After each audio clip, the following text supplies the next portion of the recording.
Well, just minutes from now, bidding is set to begin on a collection of vintage muscle cars. They were seized from the former owner, who's not going to be driving them anywhere because he faces about 20 years behind bars. Rick Levanthal is at the auction in Lodi, New Jersey, and fills us in. Hi, Rick. Hey, Eric, the owner was David Nickel. He made $33 million off a scheme bribing doctors to order unnecessary tests for patients. And he spent roughly $5 million of that money on cars, including these 9 very rare muscle cars.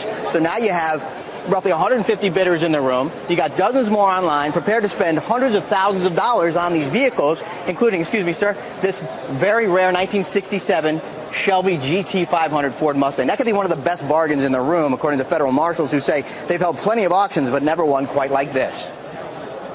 We have sold properties, we have sold cars, we have sold jewelry, we've even sold horses. But never in the history of the Marshal Service have we had this much horsepower being sold in one event.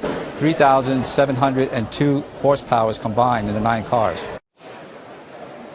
And the bidding starts in just a few minutes, Eric. And what cars do you think, Rick, will bring the biggest bids? Well, they say these Don Yenko supercars are pretty awesome and should sell for a lot of money. This Camaro right here has 28 miles on it. Let me show you this 69 Yenko Nova right here. This has a 427 V8 with 425 horsepower, 2-door coupe, one of only 2 green ones, we're told, in the world. And then there's this 1971 Plymouth Hemi Cuda. This vehicle right here sold in pieces.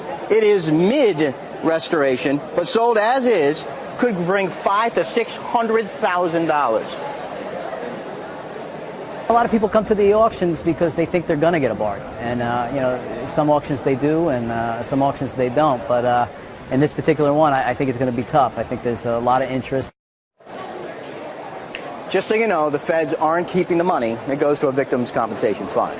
Eric? All right. Jump in one of those. Thanks, Rick.